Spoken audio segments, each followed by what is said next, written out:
Kad pirmo reizi vest bērniņu pie zobārsta, kas notiek zobārsta kabinetā un ko darīt, ja mazajiem ir bail, to mēs tūlīt noskaidrosim. Nu, ja? Došanās pie zobārsta ir tikpat svarīga vizīte kā pie jebkura cita ārsta, kas seko līdzi bērna veselībai un attīstībai. Tāpēc šo vizīti nevajadzētu atlikt uz laiku, kad mazajam ir sācis sāpēt kāds zobiņš. Pirmā vizīte pie zobārsta būtu vēlama tad, kad bērns sasniedzis 2 gadu vecumu, taču ne vēlāk kā 2,5 gadu vecumā, jo tad tā būs tikai apskate, turklāt īsa un patīkama, tāpēc bērnam visticamāk veidosies labs iespējas par to, kas notiek zobārsta kabinetā. Mēs ar Amēliju devāmies pie dakteres Alēnas Butkēvičas uz viņas zobārstniecības privātpraksi, lai rastu atbildes uz jautājumiem, kā pārvarēt bailes no zobārsta un uzzinātu par pareizu zobiņu kopšanu. Daudzi vecāki zina, kā tas ir aiziet ar bērnu pie zobārsta, taču visu velti, jo mazais nemaz nedomā atvērt muti, lai ārsts varētu apskatīt mazos baltos zobiņus. Attaisi mutīti vaļā. Un šī tik plati, lai attaisītu bērns muti vaļā ar prieku, ja? Ir atkarīgs tikai no vecākiem, jo bērnam tā pirmā pieredze, tas tāpat kā viņš iet uz rotaļveikalu, ja? Tas var būt fantastiska pieredze, un tā varētu būt arī ne tik ļoti fantastiska pieredze, ja? Patiesībā vēsturiski vecāki baidās. Vecāki lieto 2 vārdus, kas ir absolūti kategoriski aizliedzami, teikt, ja? Tu nebaidies, un tev nekas nesāpēs.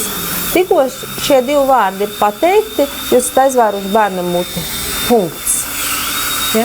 Jo pašam ir bailes, un pašam kaut kāda varbūt ir sāpējis. Ja? Un automātiski bērni to jūt. Radot savā bērnā satraukumu, vēl pirms nonākšanas stomatologa kabinetā, mēs izdarām lāču pakalpojumu ārstam, kuram būs ļoti grūti iedrošināt mūsu bērnu un atklāt, ka vizīte pie zobārsta patiesībā var būt patīkama. Reizēm māmiņām un tētiem šķiet, ka došanās ar bērniņu pie zobārsta, kamēr mazajam mutītē ir tikai piena zobiņi, ir lieka laika tērēšana, jo tie tāpat izkritīs. Taču patiesībā tā gluži nav, jo viss, kas ir dabīgi veidojies mūsu organismā, mums ir vajadzīgs. Piena zobiņi ir paredzēti ēšanai, tāpēc tiem noteikti ir jābūt veseliem. Tāpat piena zobiņi domāti bērna žoklīša attīstībai. Piena zobiņi ir paredzēti arī tam, lai kaula zobiņi varētu izaugt pareizās vietiņās, īstajā laikā un pēc iespējas taisnāki. Ja piena zobi nav ārsta, tad tā infekcija nonāk uz jauno pastāvīgo zobu, kas ir domāts līdz 80 gadu vecumam, un viņš jau būs sabojāts. Viņš var iznākt ārā jau ar problēmām. Reizēm vecāki satraucas par to, ka starp bērna piena zobiņiem ir spraudziņas, taču uztraukumam nav pamata. Tam ir savs skaidrojums. Ļoti bieži piena zobi nav tik lieli, kā tas žoklīts attīstās, jo žoklīts attīstās pirmais, un viņš ir lielāks, un piena zobiņi, tad, kad bērniņš ir piedzimis, viņi ir tikpat maz, viņi neaug lielāki. Ar žoklīts jau attīstās, un līdz ar to izveidojās spraudziņas. Tā kā par to nevajadzētu uztraukties. Kad bērns sasniedzis 6 gadu vecumu, ir iespēja noteikt, cik pareizi veidojas sakodiens, un šis ir arī vecums, kad jau iespējams domāt par sakodiena koriģēšanu ortodonta kabinetā, ja tas ir nepieciešams. Viņš var būt labā attiecībā, tad varbūt tā, ka apakšžoklīts ir ļoti uz iekšu, un tad tas zodiņš ir tāds ievilks, un varbūt, ka tāds teksas zods saucamais, ja, ka viņš ir ļoti izvirzīts uz priekšu. Un tas ir tad jāiet pie ortodonta un jāskatās, kā pareizi salikt, jo mums ir vajadzīgs tas sakodiens visam mūžam. Ja sakodiens nav pareizi, zobi nespēja veikt savu funkciju. Ar laiku zobiņi viens otru sāk spiest ārā no savas vietas, parādās šķirbas starp zobiem, izvirzīti zobi un vēl dažādas problēmas. Kāpēc veidojas caurumiņu zobos? Kas tas tāds ir, kas viņus tur rada? Tas, kas viņus rada, ir baktērija. Tas ir tāds tā kā zobgrauzs, tā kā tāda, es nezinu, tāds ar mušķīts. Jā, tāds kumšķīts, ja. Bet viņš var pielipt un sākt radīt caurumu tikai tad, ja ir uz paša zoba sakrājusies tāda plēvīte, kas veidojas no nenotīrītas pārtikas. Tāpēc jāmazgā zobi. Nevis tāpēc, ka mēs smēduši saldu vai skābu vai kaut ko, bet tāpēc, ka tā plāksnīt no jebkura ēdiena veidojās. Ja?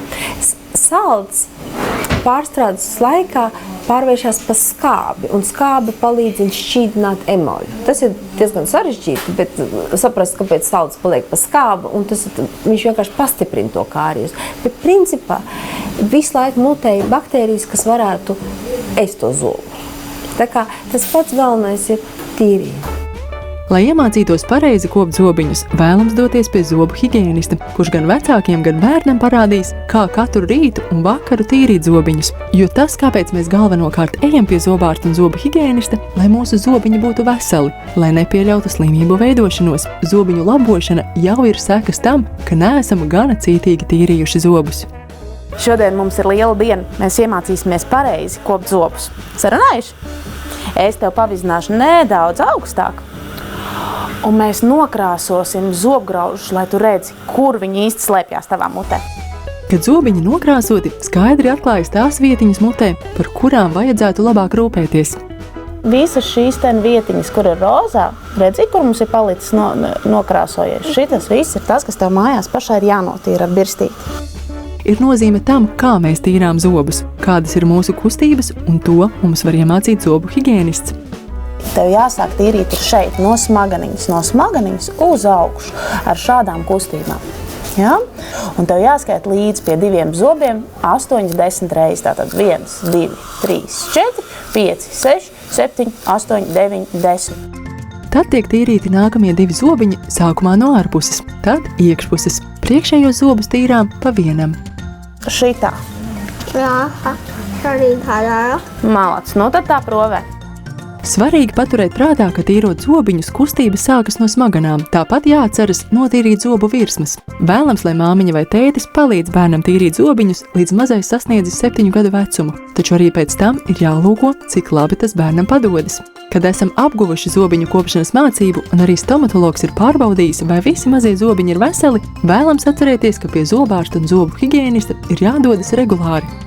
Kad ir nākamā reize, kad ir jādodas? Vai cik regulāri ir jānāk? Principā, no sākta gala līdz mūža galam vislabāk ir reizes 6 mēnešos. Kāpēc? Pirmām kārtām, jau pēc 6 mēnešiem jebkura mammai ir apnicis tīrīt bērnam zobus. Tā ir motivācija. Ja? Vēlreiz parāda. Otrām kārtām, mēs pārbaudām, vai tīrīts pareizi. Ja? Tad mēs atnāk, tad var redzēt, vai tam bērnam ir tīrīts pareizi vai nav tīrīts pareizi. Un, ja nav tīrīts pareizi, tad mēs varam pielabot, piekoriģēt to rociņu, kā pareizi tīrīt, kā pareizi iztīrīt smaganu kakliņus, zobiņus. Trešām kārtām, katrus 6 mēnešus mēs ieraudzīsim vismazāko caurumiņu. Un tā būs vismazākā plombīte, ja? Un zobs praktiski nav jāiztiek.